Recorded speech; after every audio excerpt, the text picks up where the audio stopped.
कृष्णा, राधे राधे। आइए सुनते हैं अमावस्या और पूर्णिमा, दो बहनों की यह कथा। एक राज्य में एक राजा और एक रानी रहते थे, जिनकी 4 संतानें थी, 2 लड़के और 2 लड़की। एक लड़की का नाम पूर्णिमा तथा दूसरी लड़की का नाम अमावस्या था। पूर्णिमा घर के कामों में निपुण थी और घर का पूरा काम करती थी और भगवान की पूजा अर्चना भी किया करती थी।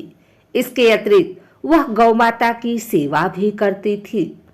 और उसकी दूसरी बहन अमावस्या ना ही घर का काम करती थी, ना ही भगवान की पूजा अर्चना करती थी और ना ही गौ माता की सेवा करती थी।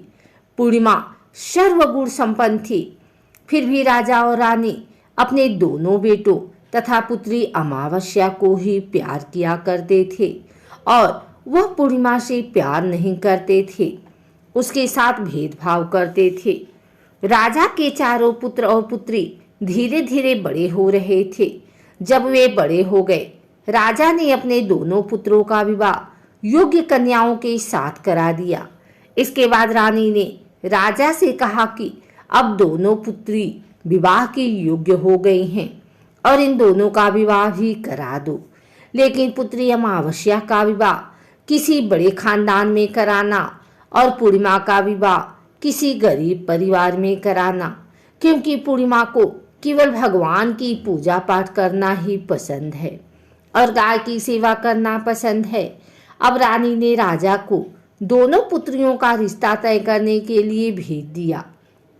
राजा ने अपने पड़ोसी राज्य में जाकर वहां के राजा के पुत्र से अमावस्या का रिश्ता तय कर दिया और वहीं पास के गांव में जाकर एक गरीब परिवार के लड़के से पुत्री पूर्णिमा का रिश्ता भी तय कर दिया।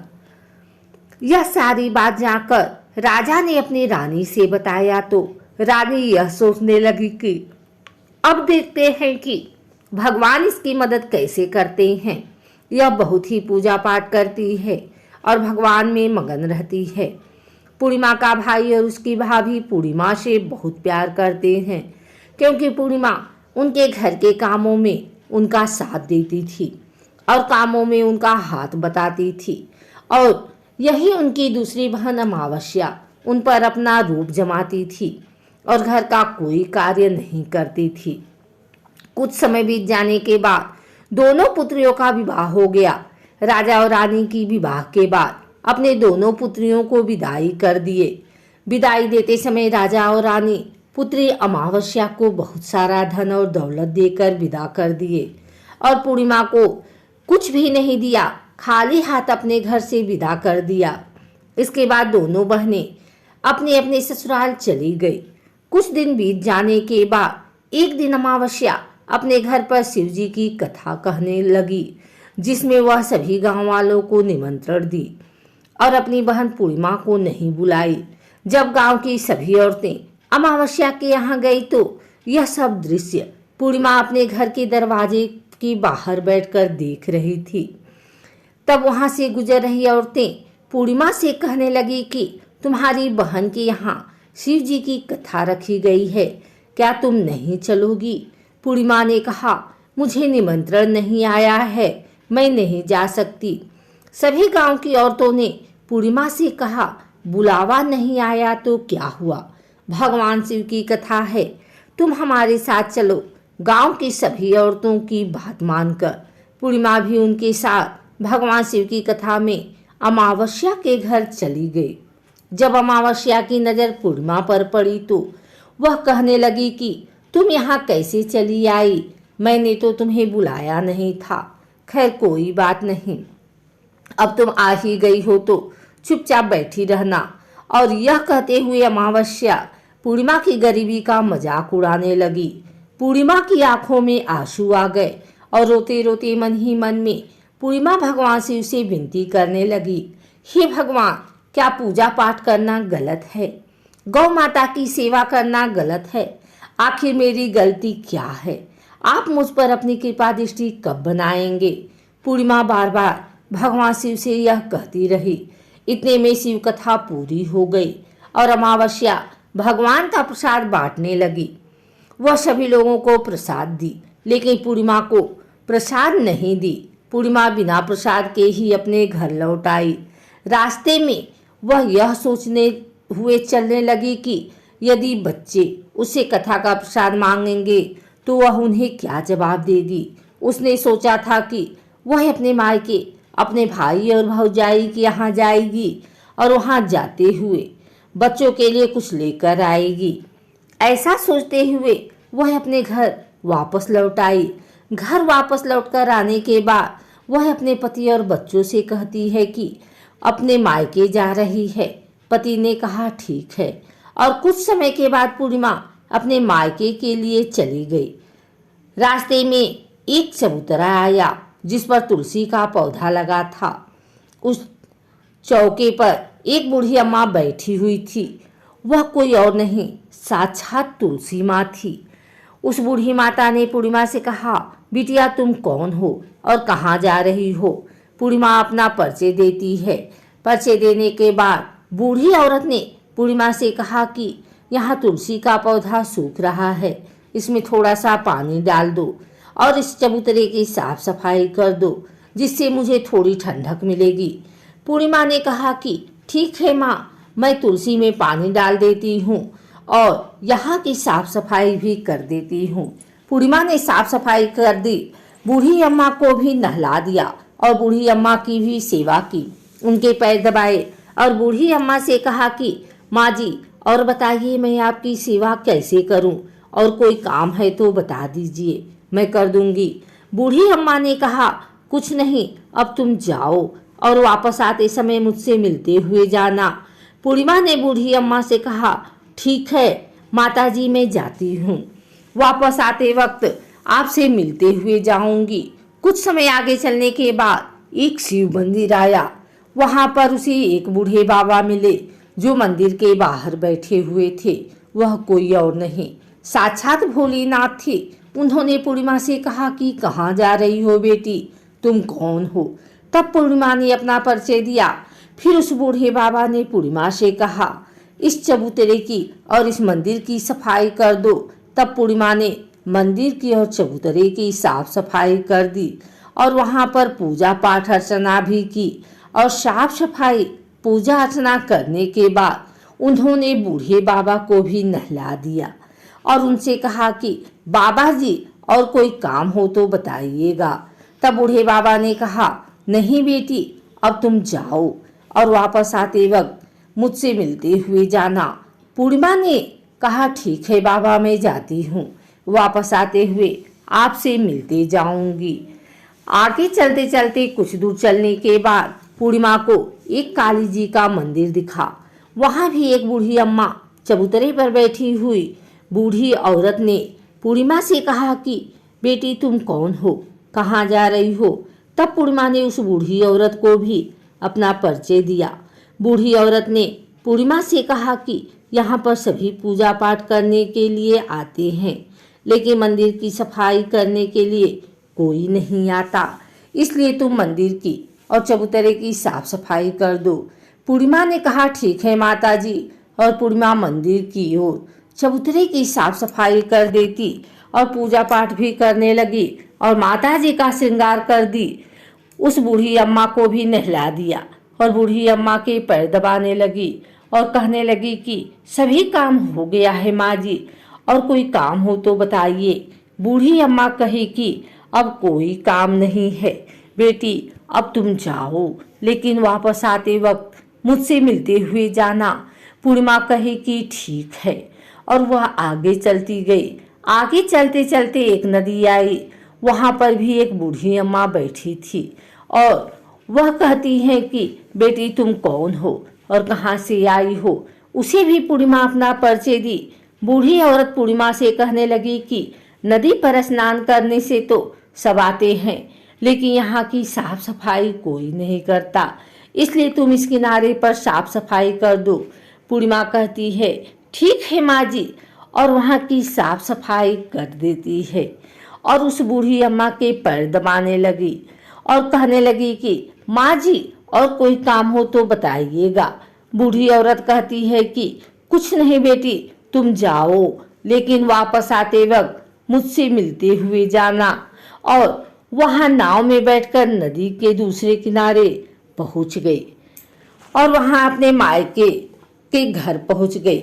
वहां पर पूर्णिमा के भाई और भाभी उसे देखकर बहुत खुश हुए और वे पूर्णिमा की बहुत खातिरदारी किए, उससे बहुत सारी बातें किए और कहने लगे कि बच्चों को भी साथ लेकर आती तो बहुत अच्छा होता। अब कुछ समय के बाद पूर्णिमा ने वापस अपने ससुराल जाने को कहा तो उसकी भाभी ने उसके लिए एक साड़ी दी और खेलों में बच्चों के लिए कपड़े और खाने पीने की कुछ चीजें रख कर दी और कहा कि तुम बहुत दिनों के बाद आती हो। पूर्णिमा की भाभी ने यह थैला पूर्णिमा के हाथ में दे दिया और कहा कि जाओ और जल्दी वापस आना। इसके बाद पूर्णिमा वहां से अपने ससुराल के लिए चली गई और उसी की नदी के किनारे पहुंची और नाव में बैठकर दूसरे किनारे पर उतर गई। वहां पर उतरने के बाद उसे वही बूढ़ी अम्मा मिली जो साक्षात गंगा मैया थी। उस बूढ़ी अम्मा ने पूर्णिमा को एक थैला दिया और कहा कि इसे तुम अपने घर जाकर ही खोलना। अब पूर्णिमा के पास बहुत थैले हो गए थे। उन्हें लेकर पूर्णिमा वहां से चली गई। आगे कुछ दूर चलने पर काली माँ का मंदिर आया।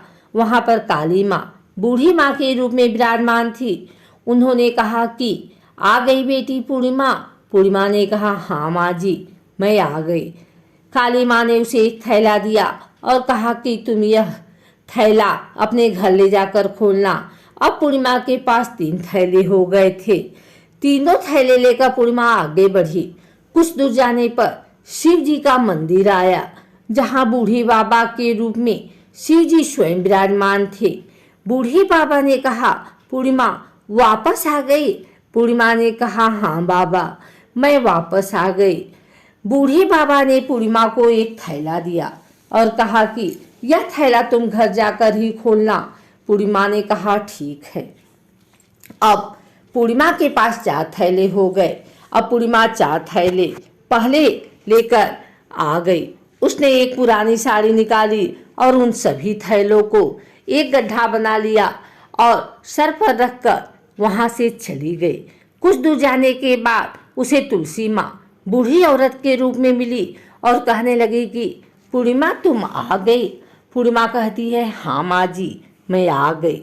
वह बूढ़ी औरत भी उसे एक थैला देती है और कहती है कि यह थैला तू अपने घर जाकर ही खोलना। पूर्णिमा कहने लगी कि ठीक है माँ जी। अब पूर्णिमा के पास 5 थैले हो गए। पूर्णिमा वहां से चली गई तो वापस अपने घर पहुंच गई। पूर्णिमा ने थैलों को नीचे रखा और सबसे पहले अपने मायके के थैला खोलकर देखने लगी। उसमें बच्चों के लिए अच्छे अच्छे कपड़े और खाने पीने की चीजें थी और उसने कुछ गहने भी थे। पूर्णिमा ने कपड़े अपने बच्चों को दे दिए और खाने पीने की चीजें भी बच्चों को दे दी। बच्चे यह सब पाकर बहुत खुश थे। अब पूर्णिमा ने दूसरा थैला खोला जो उसे गंगा मैया ने दिया था। उसमें ढेर सारे हीरे जवाहरात, सोना चांदी आदि था। इसके बाद अब पूर्णिमा ने तीसरा थैला खोला जो उसे काली माँ ने दिया था। उसमें बहुत सारा सोना श्रृंगार का सामान भरा हुआ था। इसके बाद पूर्णिमा ने चौथा थैला खोला जो उसे भगवान शिव ने दिया हुआ था। उसमें बहुत सारा धन संपत्ति भरा हुआ था और बहुत सारी खुशियां भरी हुई थी। इसके बाद अब पूर्णिमा ने 5वां थैला खोला जो उसे तुलसी माँ ने दिया था। उसमें चावल, दाल और 7 प्रकार के खाने की चीजों से भरा हुआ था। अब पूर्णिमा के घर में किसी भी चीज की कमी नहीं थी। उसका घर धन धान्य से भरा हुआ था और परिपूर्ण था। अब पूर्णिमा और उसका परिवार सुख में जीवन व्यतीत करने लगा। पूर्णिमा के मन में विचार आया कि क्यों न शिव जी की कथा कराई जाए और शिव जी की कथा में एक कार्यक्रम रखा। पूर्णिमा ने गांव के सभी लोगों को निमंत्रण दिया और घर घर जाकर सभी लोगों को बुलाया। पूर्णिमा अपनी बहन अमावस्या के घर गई और अमावस्या को भी शिव जी की कथा के लिए उसने अपने घर पर बुलाया। जब अमावस्या पूर्णिमा के घर शिव जी की कथा में आई तो उसने देखा कि पूर्णिमा के घर में किसी भी चीज की कोई कमी नहीं है। इतना सारा धन दौलत देखकर अमावस्या आश्चर्यचकित हो गई। उसने पूर्णिमा से कहा कि तुम्हारे घर में इतनी धन और दौलत कहाँ से आई? पूर्णिमा ने कहा, देखो बहन, तुमने शिव जी की कथा में मुझे नहीं बुलाया था, फिर भी मैं चली आई और तुमने मुझे प्रसाद तक नहीं दिया और मेरी गरीबी का मजाक भी उड़ाया। उसके बाद मैंने अपने घर आकर मन ही मन सोचा कि अपने मायके जाऊंगी और मैं अपने मायके चली गई और जो कुछ घटना इस बीच हुई वह सभी घटना अपनी बहन अमावस्या को बताने लगी।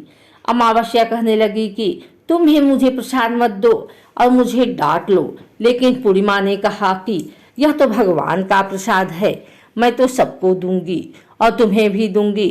फिर भी अमावस्या ने प्रसाद नहीं लिया और वह सीधे अपने घर चली गई।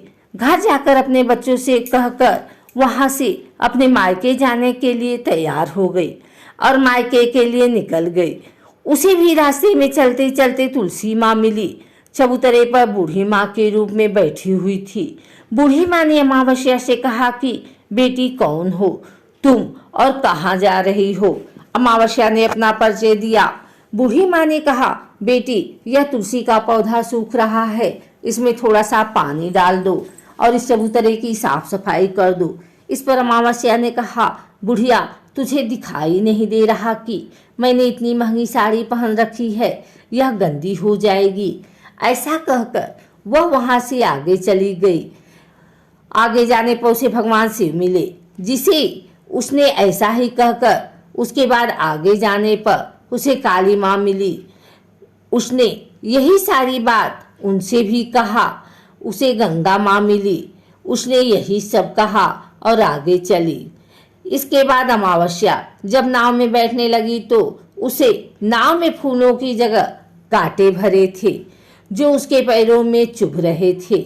किनारे पर उतरकर वहां अपने मायके चली गई। जब वहां उसे उसकी भाभियों ने तथा भाइयों ने देखा तो मन ही मन में कहने लगे कि काम की न काज की, 2.5 मन अनाज की। अब आ ही गई है तो ठीक है, पूर्णिमा तो हमारे कामों में हाथ बटाती है, यह कोई काम करेगी तो नहीं। अब उन्होंने खाना बनाया और खा पी कर सभी सो गए। अमावस्या जब सुबह उठी और अपनी भाभियों से कहा कि मैं अपने ससुराल जा रही हूँ, उन्होंने कहा ठीक है जाओ। अमावस्या बोली, पूर्णिमा को तो तुमने एक थैला दिया था और मुझे कुछ नहीं दोगे क्या भाई? और भाभी ने कहा कि तुम घर जाओ, थैले तुम्हारे घर पहुंच जाएंगे। फिर अमावस्या वहां से निकल गई और नदी के किनारे पर पहुंची। वहां गंगा मैया बूढ़ी औरत का रूप धारण करके बैठी हुई थी। बूढ़ी माँ ने कहा कि आ गई बेटी? तो उसने कहा हाँ माँ मैं आ गई। अमावस्या ने कहा तुमने पूर्णिमा को एक थैला दिया था और मुझे नहीं दोगी क्या? बूढ़ी अम्मा ने कहा तुम घर जाओ, थैले तुम्हारे घर पहुंच जाएंगे। इसके बाद आगे जाने पर उसे काली मैया मिली, जिसने भी अमावस्या को यही कहा। इसके बाद आगे जाने पर उसे शिव भगवान मिले, जिन्होंने भी अमावस्या से यही कहा। इसके बाद आगे जाने पर उसे तुलसी माँ मिली और उसने भी अमावस्या से यही कहा तुम घर जाओ, थैले तुम्हारे घर पहुंच जाएंगे। अमावस्या अपने घर पहुंच गई। आंगन में देखा तो वहां पर 5 थैले पड़े हुए थे। अमावस्या ने मन ही मन सोचा कि अब तो मेरे पास बहुत सारी धन और दौलत आ जाएंगी। जल्दी जल्दी उसमें सभी थैलों को खोला।